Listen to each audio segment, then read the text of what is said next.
పెళ్ళైనా పండగైనా వేడుక ఏదైనా పట్టు చీరల ప్రత్యేక వేదిక వారాహి సిల్క్స్.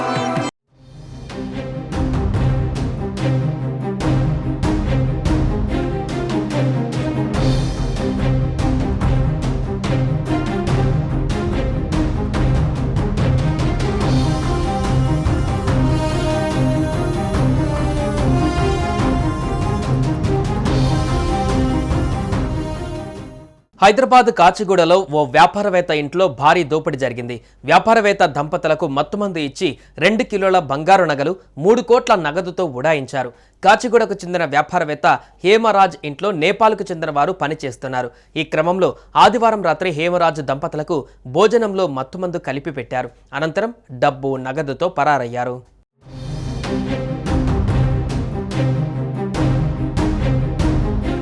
వ్యాపారవేత్త హేమరాజు ఇంట్లో గత కొంతకాలంగా నేపాల్కు చెందిన దంపతులు పనిచేస్తున్నారు. అయితే ఇంట్లో ఉన్న డబ్బు నగదుపై వారి కన్ను పడింది. ఈ క్రమంలో హేమరాజు దంపతులకు రాత్రి భోజనంలో మత్తుమందు కలిపి పెట్టారు. అది తిన్న దంపతులిద్దరూ అపస్మారక స్థితిలోకి వెళ్లిపోయారు. స్పృహ కోల్పోయిన వెంటనే ఇంట్లో ఉన్న బంగారు ఆభరణాలు నగదును ఎత్తుకువెళ్లారు. అయితే ఉదయం వాకింగ్కి రాకపోవడంతో తన స్నేహితుడు ఇంటికి వచ్చి చూసేసరికి ఇంట్లో అపస్మారక స్థితిలో పడి ఉన్నారు హేమరాజు దంపతులు. వెంటనే చికిత్స కోసం హైదరాబాద్లోని అపోలో హాస్పిటల్కు తరలించారు. స్నేహితుడి ఫిర్యాదుతో ఘటనా స్థలానికి వచ్చిన పోలీసులు కేసు నమోదు చేసి దర్యాప్తు చేస్తున్నారు.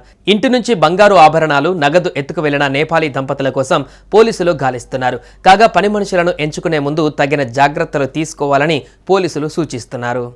సుమన్ టీవీలో మీ పర్సనల్ అండ్ బిజినెస్ ప్రమోషన్స్ కోసం కింది నెంబర్కి కాంటాక్ట్ చేయండి.